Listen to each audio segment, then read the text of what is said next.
You see, love is meant to be the one thing in life that is given without conditions. It's supposed to be the safest place a child can run to, the warm embrace that says, I see you, I value you, I cherish you just because you're you. But when a narcissist is the one in the role of a parent, that pure, unconditional love is replaced with something dangerous, something that looks like love from a distance but feels like manipulation up close. A narcissistic parent doesn't see their child as someone to love freely. They see them as someone to mold, someone to control, someone who exists to serve a purpose. Their affection comes with invisible strings attached. If you make me look good, you get my approval. If you fail, if you speak up, if you stand out in a way that threatens me, you'll feel my disapproval. It's a system the child learns early, even without words being spoken. They start to understand that love is not a given. It's a reward, something they have to earn over and over again. Now, here's the tragedy. A child will do almost anything to win a parent's love. They'll change who they are, suppress their feelings, and silence their dreams just to see a smile on that parent's face. They will strive to be the perfect student, the perfect athlete, the perfect helper, because deep down they believe that maybe if they can be perfect, they'll finally feel wanted. But the bar is always moving. The goalposts are never in the same place for long. That's because the narcissist isn't interested in the child's growth. They're interested in feeding their own ego. And here's where the damage runs deep. When love is conditional, the child's sense of worth becomes tied to performance. They start to think, if I do well, I am lovable. If I fail, I am worthless. This belief doesn't just disappear when they grow up. It follows them into relationships, careers, and even into how they see themselves in the mirror. They carry the weight of never feeling enough because the love they received was never based on who they truly were, only on what they could produce. A narcissistic parent might shower their child with praise one moment and turn cold the next. They might brag about their child's accomplishments to others, but behind closed doors, they tear them down with subtle jabs or cutting words. It's confusing. It's exhausting. And it teaches the child that love is unstable, unpredictable, something you have to constantly work for, but never truly trust. Think about it. A child doesn't have the emotional tools to understand that the problem isn't them, it's the parent. They don't know that love isn't supposed to be a game with rules they can't win. So instead, they adapt. They learn to smile when they're hurting, to please when they want to protest, to hide their true feelings because it's safer than being honest. They learn survival, but they lose authenticity. And that's the heartbreak of it all. Conditional love takes a child's innocence and replaces it with anxiety. It robs them of the simple joy of being accepted as they are. And the cruelest part, many of these children grow into adults who still think they have to earn every ounce of love they receive. They become overachievers, people pleasers, or they shut down entirely, never realizing that the way they were loved was not real love at all. See, true parental love doesn't keep score. It doesn't say, I'll love you, F. It says, I'll love you no matter what. And when a parent fails to give that, it leaves a wound that no amount of achievements, accolades, or approval from others can heal. A narcissist will give their child just enough affection to keep them hooked, but never enough to make them feel whole. That's not love. That's control dressed up in the clothes of love. And if you've ever felt like you had to earn your parents' love, let me tell you, love that must be earned isn't love at all. One of the deepest needs every child has is to be seen as their own person, to have their thoughts, their personality, their quirks, and their dreams acknowledged and celebrated. But in the world of a narcissistic parent, that's almost impossible. The child isn't seen as a separate individual with their own identity. They're seen as an extension of the parent, a reflection that exists to make the parent feel more important, more admired, more in control. From the very beginning, the narcissistic parent starts shaping the child not based on what's best for them, but on what will serve their image. If the parent values being seen as intelligent, they push the child to excel academically, not for the child's sake, but so they can say, look at my brilliant child. If they value status or appearance, they'll push the child into activities, clothes, and behaviors that fit the image they want to present to the world. The child becomes a living trophy carried around to prove the parent's worth. But here's the problem. When you're treated like an extension of someone else, you don't get to explore who you really are. You don't get to make mistakes without being shamed. You don't get to follow passions that don't line up with the parent's agenda. Your opinions don't carry weight unless they match theirs. Over time, the child learns it's safer to agree, to comply, to blend into the mold that's been made for them rather than risk being rejected. And this doesn't just affect what they do, it affects who they believe they are. Imagine growing up and never being told, you can be your own person. Instead, you're told directly or indirectly, you are a part of me and you exist to serve my needs. That's not love, that's ownership. The child is stripped of their individuality and instead becomes a project, a prop, or even a puppet. What's even more painful is that in many cases, the child's real self starts to feel like a threat to the parent. If the child's personality, beliefs, or lifestyle don't match what the narcissistic parent wants to see, the parent may respond with criticism, silent treatment, or outright rejection. The message is clear: I will not accept you unless you are who I want you to be. That kind of pressure crushes authenticity. Some children in this situation respond by becoming exactly what the parent wants: a clone, always agreeable, always performing. Others rebel, but even rebellion is often framed in the parent's mind as a personal attack, not a natural part of the child growing up. Either way, the child is still trapped in a dynamic that doesn't allow them to be fully themselves. And the cost is huge. When you grow up without being recognized as an individual, you struggle to know who you are as an adult. You second guess your choices, you seek external validation, and you feel guilty for wanting things that are different from what your parent wanted for you. You might even feel a strange emptiness because you've spent so much of your life living for someone else that you've never really lived for yourself. The narcissistic parent doesn't see this as harm. They see it as guidance, as shaping. But the truth is, it's not guidance when you strip someone of their voice. It's not shaping when you force them into your image. It's control. And control kills the very thing love is supposed to nurture: the uniqueness of a human soul. The child of a narcissist deserves to be more than a reflection in their parents' mirror. They deserve to be their own person, free to grow, to choose, to fail, to learn, and to shine in their own light. And if that light doesn't match the one their parent wanted for them, that should be okay, because real love doesn't require you to be someone you're not. You are not an extension of anyone. You are you. Every child comes into this world with needs that go far beyond food, clothing, and shelter. They need comfort when they're afraid. They need encouragement when they try and fail. They need someone to listen when they're hurt or confused. These aren't luxuries. They're the building blocks of emotional security. But when a narcissist is in the role of a parent, those emotional needs are often ignored, dismissed, or even mocked. A narcissistic parent operates in a world where their feelings and their perspective are the center of everything. They rarely step into the shoes of their child to see life from their point of view. So when that child comes with tears in their eyes, the narcissist might respond with irritation instead of empathy. They might say, "You're overreacting," or "You're too sensitive," as if having feelings is a flaw. Over time, this sends a dangerous message: your emotions don't matter here. The problem isn't just that the child feels unseen. It's that they start to see themselves as invisible. They learn to swallow their pain, to bottle up their fears, and to hide their excitement if it's not convenient for the parent. A child's inner world becomes something they guard carefully because they've learned that sharing it often leads to rejection, belittlement, or even punishment. And think about what that does to a young heart. When you can't rely on your parent to respond with compassion, you stop reaching out. You stop expecting comfort. You tell yourself, "I'll handle it on my own." But deep down, you're carrying a loneliness that you don't have the words for. This is how emotional isolation begins. Not because the child wants to be alone, but because they've been taught that their inner life is unimportant. Some children try harder to get their parents' attention, thinking maybe if they explain themselves better or act differently, they'll finally get understanding. Others give up completely, convincing themselves that their emotions are a burden to others. Both paths lead to the same place: a distorted sense of self-worth. Because when your feelings are constantly invalidated, you start to believe that you yourself are invalid. And here's the heartbreaking reality: emotions are a core part of being human. They're signals that tell us what's happening in our inner world. When a parent consistently ignores or rejects those signals, the child doesn't learn how to process feelings in a healthy way. They might grow up unable to trust their own instincts, doubting whether they have the right to feel what they feel. This can lead to anxiety, depression, and difficulty forming healthy relationships because those early emotional wounds never got the care they needed. The narcissistic parent often justifies this behavior by saying they're teaching the child to be tough or resilient. But there's a big difference between resilience and emotional neglect.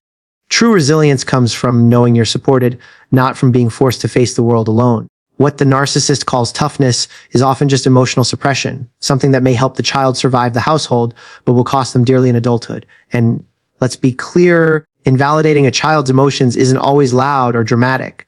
Sometimes it's subtle. An eye roll when they share something they care about, a quick change of subject when they express fear, or a sarcastic comment that turns their vulnerability into a joke. These small moments add up, sending the message over and over again: what you feel is not important here, but here's the truth the child never hears in that house: your feelings are not wrong. They are not too much. They are not a weakness. They are part of what makes you alive, part of what makes you human. And if no one else around you will honor them, you still have the right to honor them yourself. When a narcissistic parent ignores or invalidates their child's emotional needs, they fail at one of the most sacred duties of parenthood, to be a safe place for their child's heart. Love, in its truest form, is about freedom. It's about nurturing someone so they can grow into their own strength, their own voice, their own life. But in the hands of a narcissistic parent, love is replaced with something else entirely: control. They don't see their child as a future adult who will one day stand on their own. They see them as something to keep close, to manage, to direct, to hold on to, not because they want the child safe, but because they want to keep their power.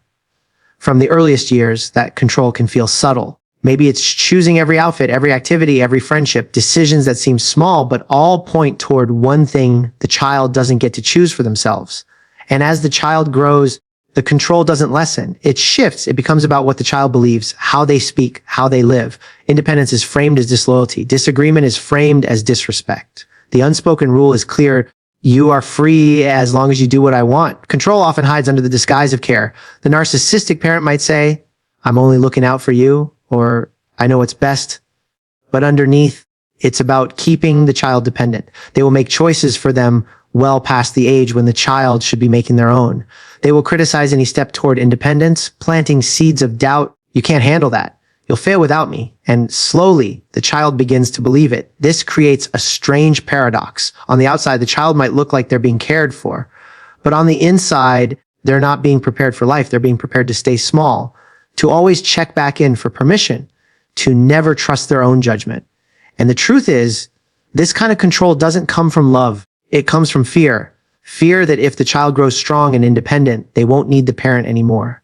The tools of control are often emotional. Guilt becomes a leash, reminding the child of everything the parent has done for them, so they feel ungrateful if they ever pull away. Fear becomes a cage, threatening rejection, withdrawal, or anger if the child makes their own path. And sometimes control is disguised as reward. A little extra affection when the child obeys, a cold shoulder when they don't. It's not nurturing, it's conditioning. The effect is devastating. A child raised in this environment struggles to trust themselves. Even when they're older, they second-guess their choices because they've been taught that someone else should always have the final say. They may feel a constant sense of anxiety, as if any wrong move will bring punishment or disapproval. And perhaps the most painful part, they can confuse control for love in their adult relationships because it's the only model they've ever known. What makes this so insidious is that the narcissistic parent will often claim they're doing it all out of love. But real love says, "I want you to grow so strong that you won't need me anymore." Real love celebrates when you can stand on your own. Real love wants to see you become fully yourself, not a lifelong extension of someone else's will. When control is mistaken for love, the child learns to measure their worth by how well they can please and obey, not by who they are. And that's not a life, it's a cage with invisible bars. Love sets free, control holds hostage. One of the most damaging realities for a child of a narcissistic parent is how their achievements are never truly their own. When they do something well, it should be a moment of pride that belongs to them, a memory that says, "I worked hard, I grew, I accomplished something." But in the eyes of the narcissist, it's never just the child's victory, it's the parent's. The child's accomplishment becomes another prop in the parent's ongoing performance for the world. If the child wins a race, the narcissistic parent tells the story in a way that centers themselves. "I'm the one who trained them, who taught them discipline, who made this possible."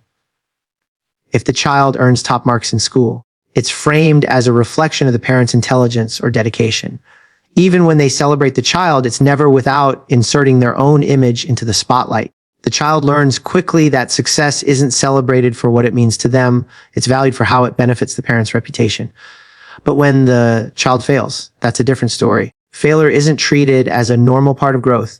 It's treated as a shame, a disappointment, even an insult. A bad grade becomes a reflection of the parent's supposed inadequacy. A lost game is framed as a humiliation they have to carry. Instead of being encouraged to learn from mistakes, the child feels the heavy weight of having embarrassed their parent. And in that moment, the child sees the truth, love, and approval are only present when they're winning. This creates a relentless cycle.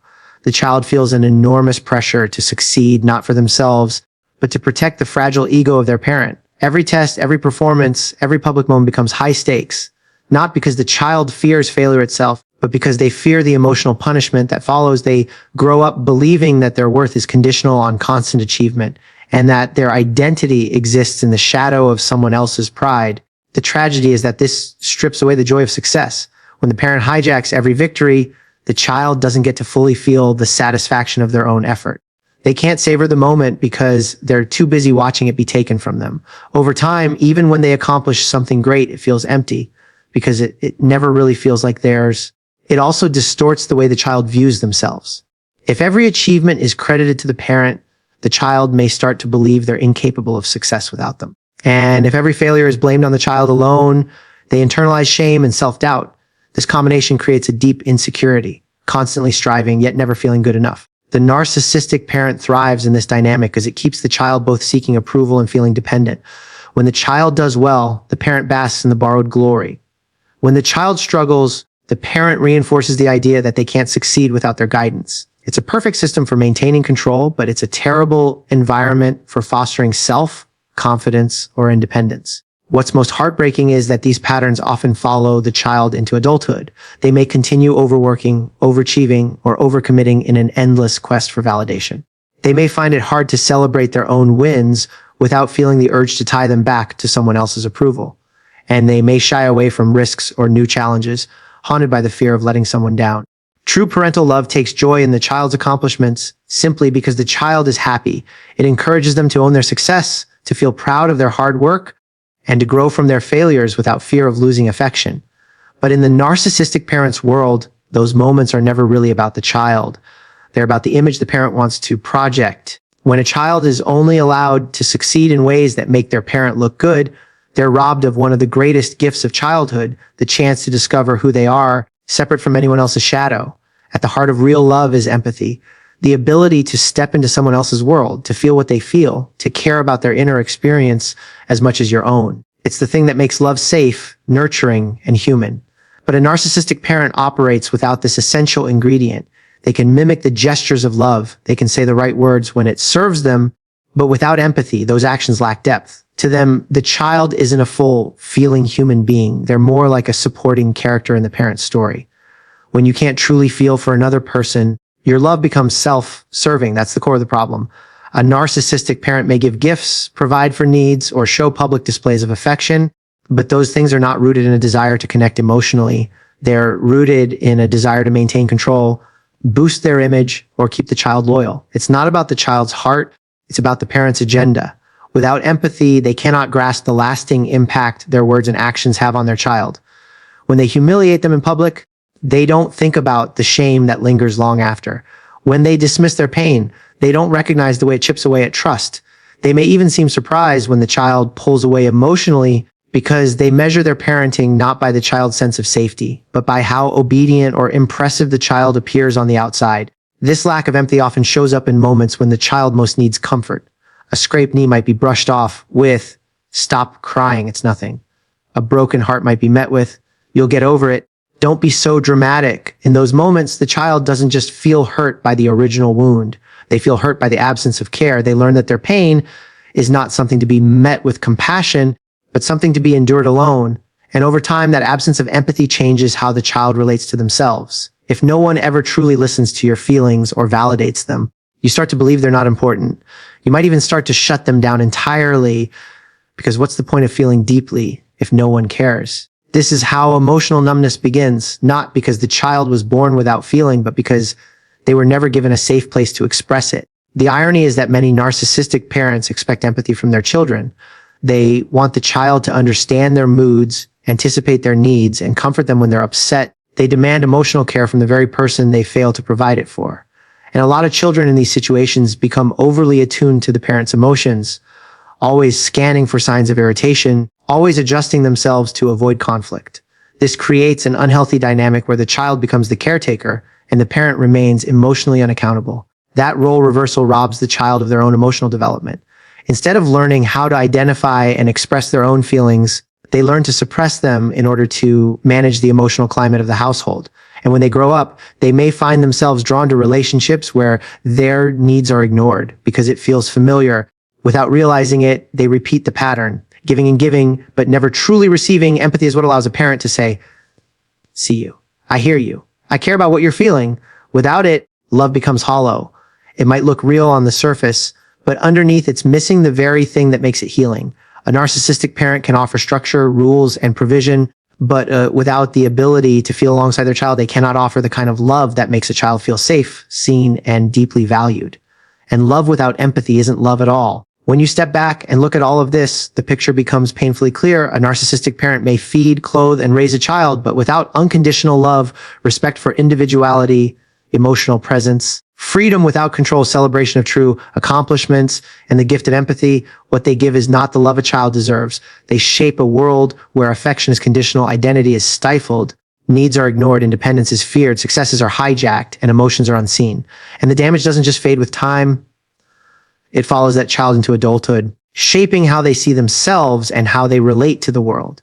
But here's the truth that can't be taken away. You are not defined by the limits of the love you received. You have the power to break the cycle, to see yourself clearly, to reclaim your voice, to feel without shame, to succeed for yourself, and to love in a way that heals instead of hurts. You are not what happened to you. You are what you choose to become. And that choice is yours starting now.